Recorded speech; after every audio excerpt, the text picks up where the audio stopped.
అవన్నీ పైన వస్తుంది నాకు చీకటి అయిపోయాడు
ఇంకా అవ్వలేదు ఉండు ఇప్పుడు స్టార్ట్ అవుతుంది ఉండు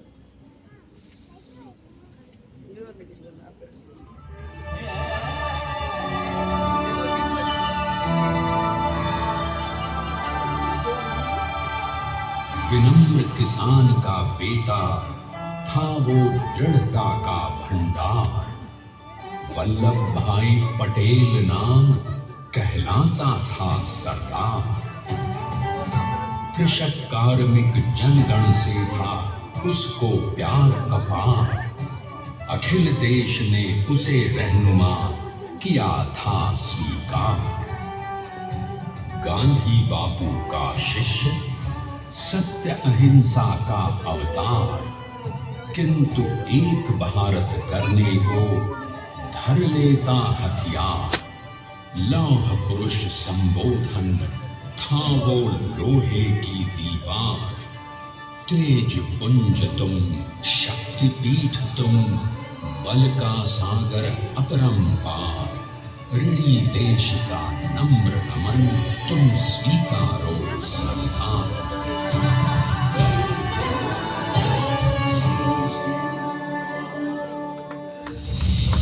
1857 में अंग्रेजों को ललकारने वाले पहले स्वतंत्रता संग्राम के एक सक्रिय सिपाही थे झवेर भाई पटेल।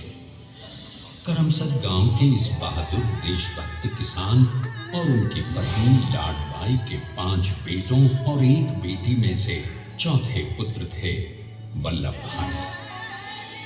बालक वल्लभ ने करमसद के बाद नडियाद से अपनी हाई स्कूल की शिक्षा पूरी की। फिर 13 साल की उम्र में उनकी शादी भी हो गई, छोटी सी झवेर बाई से। 2 बच्चों, बेटी मणिबहन और बेटे डाया भाई को जन्म देने के बाद झवेर बाई असमय ही चल बसी। सदी बदलने और 20वीं सदी आने पर उनका जीवन भी एक चमत्कार की तरह बदला। प्लीडर का इम्तिहान पास करके वो वकालत करने लगे। पहले गोधरा, फिर आणंद और उसके बाद अहमदाबाद में। मगर जल्द ही वकालत छोड़कर वो बैरिस्टर बनने की इच्छा से इंग्लैंड चले गए। लंदन में बैरिस्ट्री में अव्वल आने और वजीफा जीतने वाले वो अनोखे भारतीय थे। अब तो अहमदाबाद की वरिष्ठ अदालत में बैरिस्टर पटेल की जिरह और जीतों की धूम मच गई।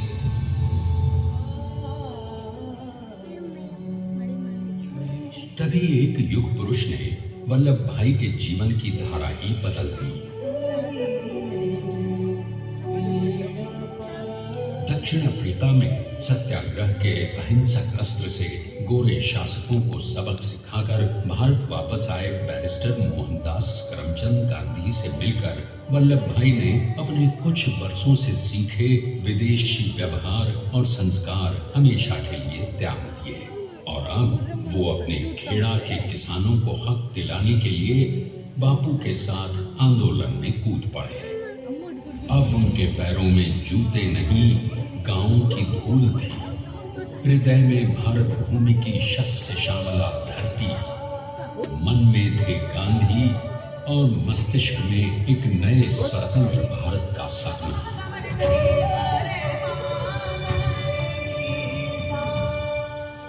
तभी बारडोली के मजबूर मजलूम किसानों की यातना का समाचार उनके पास पहुंचा।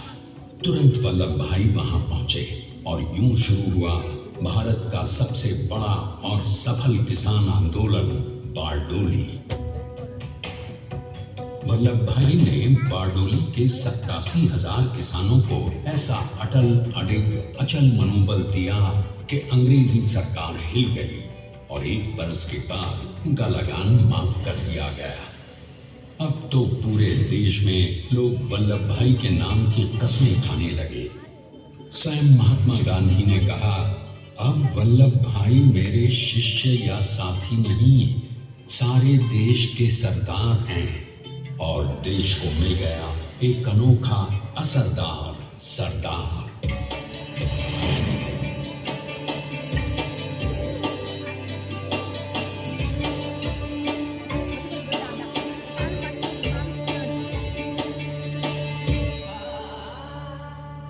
सरदार पटेल के नाम और देशभक्ति से अंग्रेज डर कर कांपने लगे।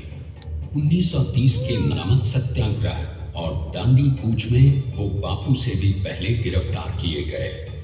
तो सन 1932 में फिर उन्हें बापू के साथ ही जेल में 2 सालों के लिए डाल दिया गया। मगर आजादी के दीवानों को, स्वतंत्रता के परवानों को कौन गिरफ्तार कर पाया है। जेल से छूटते ही सरदार को कांग्रेस के नए राष्ट्र अध्यक्ष पद पर चुना गया और उनकी सरपरस्ती में राष्ट्रवादी भारतीयों ने तमाम ब्रिटिश सूबों में जीत हासिल कर वहां अपनी स्थानिक सरकारें बनाई। किंतु सरदार का सपना केवल सरकार बनाना नहीं था। उनका स्वप्न तो था एक ऐसे नए भारत का जहां हर रंग, हर रूप, हर जात, मजहब, तबके का हिंदुस्तानी एक साथ मिलकर एक ऐसा नया भारत बना सके जहां पूर्ण स्वराज के साथ सारे समाज को गरीबी, अशिक्षा, छुआछूत से भी आजादी मिल जाए। इसकी पहली रणनीति थी भारत को अंग्रेजों की गुलामी से आजादी, ताकि भारत के लोगों की अपनी सरकार सबके साथ और सबके विकास के लिए काम कर सके। बापू की अगुवाई में अब देश ने अंग्रेजों को अंतिम चेतावनी दे दी, करेंगे या मरेंगे, क्विट इंडिया, अंग्रेजों, भारत छोड़ो। बस फिर क्या था, संघर्ष की रणभेरी बजी। 3 सालों के लिए सरदार पटेल को भी सत्याग्रही नेताओं के साथ जेल में ठूंस दिया गया। 2 सालों के बाद अंग्रेजों को बापू के सभी शिष्यों और साथियों को छोड़ना पड़ा।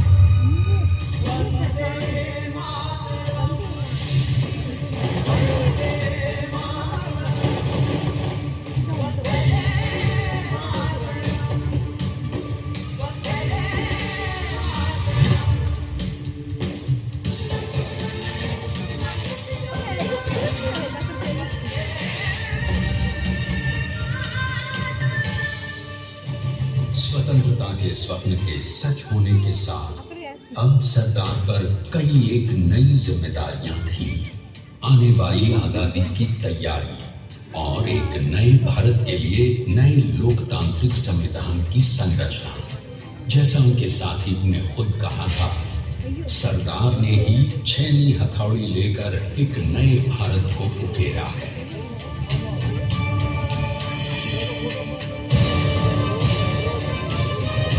स्वाधीनता तो प्राप्त हुई, लेकिन खंडित भारत में भी उठते विभाजनवादी अंधकार को अभी दूर करना था। जब देश के खंड खंड होने का भय उत्पन्न होने लगा, तो सरकार ने निर्भय होकर खुद अपनी केंद्र सरकार और साथियों को भी चुनौती दे डाली और जम्मू कश्मीर को बचाने के लिए सारे देश का आकाश वायुयानों से भर गया।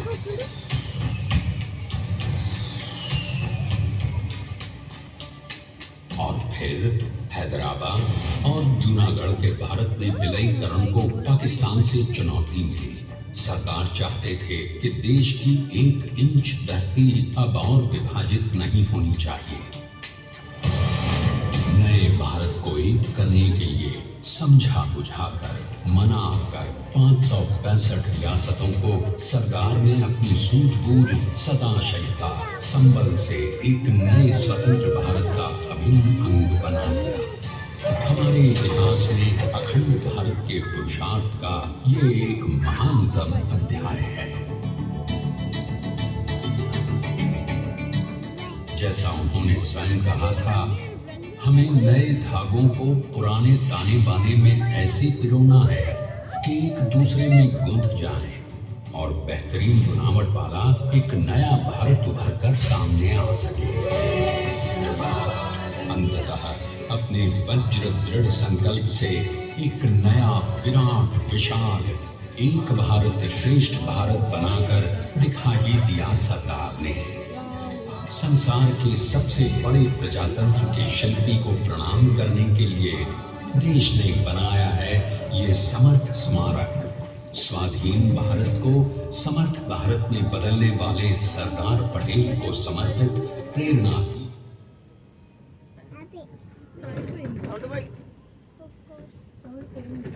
विश्व की इस विशालतम प्रतिमा के सामने आकर सारी दुनिया जैसे स्वयं भी नतमस्तक हो जाती है।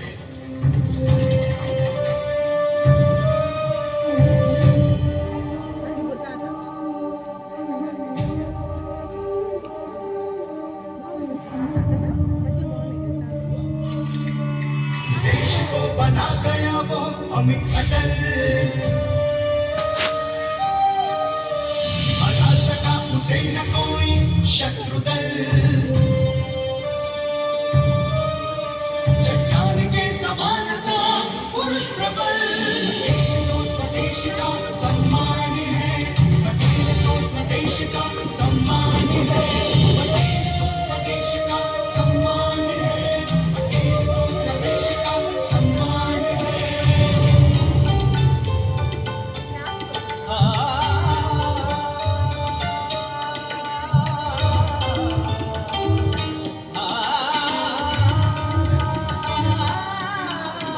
ऊंचाइयां आकाश को छुए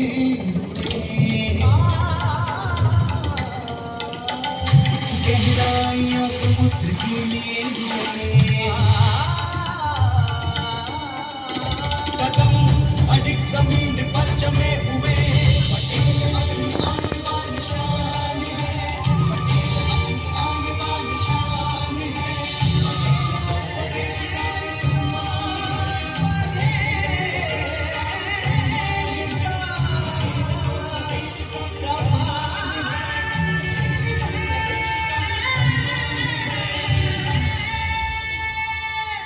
आइए अब देखते हैं कि अपने लौह पुरुष को श्रद्धांजलि देती 182 मीटर ऊंची विश्व की सबसे विशालकाय प्रतिमा का निर्माण कैसे हुआ।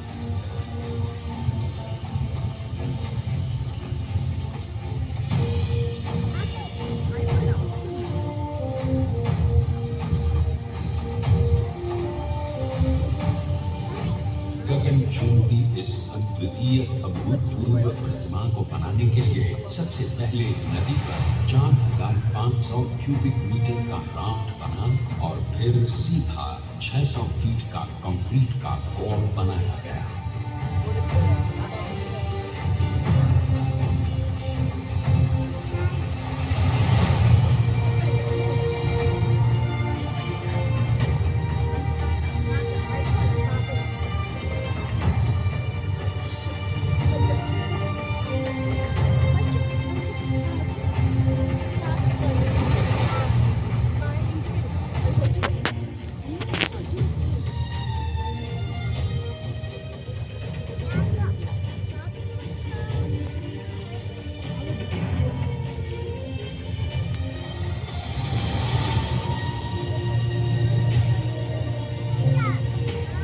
इस कंक्रीट कोर के साथ लगाया गया स्टील का फ्रेमवर्क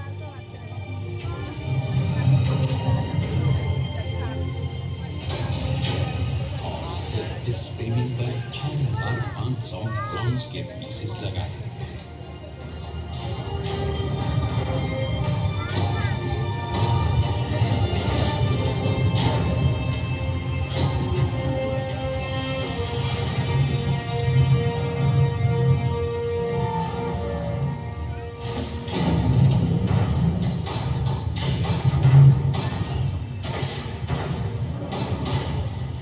सोचिए कि 182 मीटर ऊंचे इस भव्याति भव्य स्मारक के निर्माण में कितना सामान और मेहनत लगी है। 70,000 metric ton cement, 18,500 metric ton reinforcement steel, 6,000 metric ton structural steel और 1,700 मीट्रिक टन ब्रॉन्ज।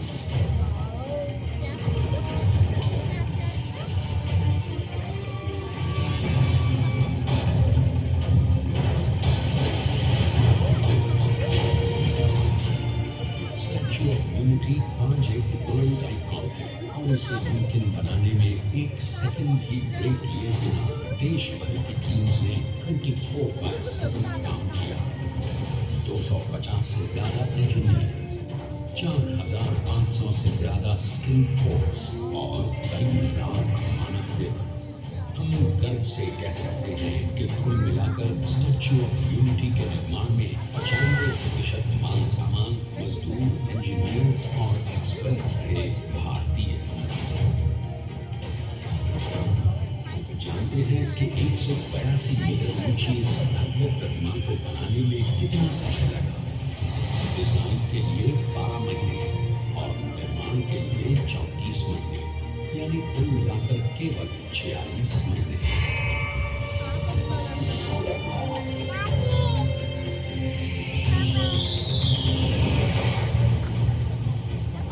और इसी तरह बनी देश के शिल्पकार की एक अनूठी अद्वितीय विशाल प्रतिमा, जो सिर्फ आज ही नहीं बल्कि आने वाले न जाने कितने सालों तक यूं ही चमचमाती रहेगी।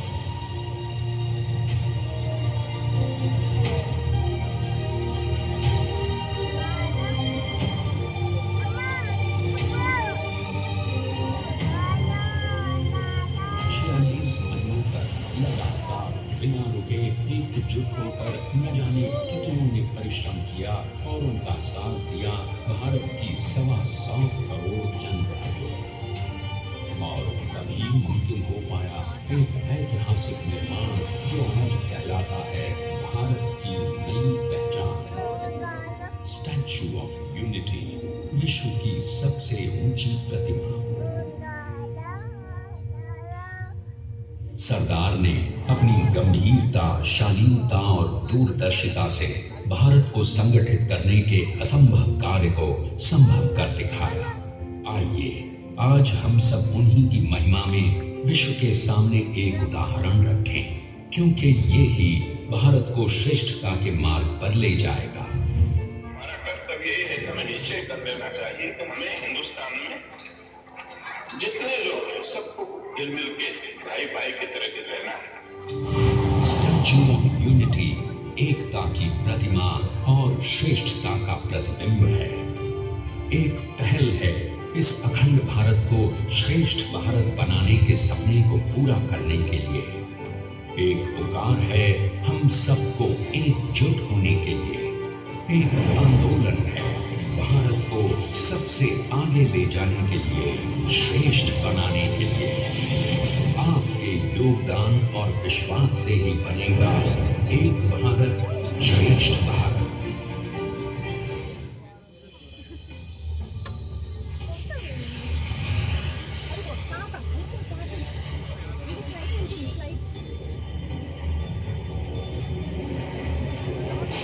Please stand up for the national anthem.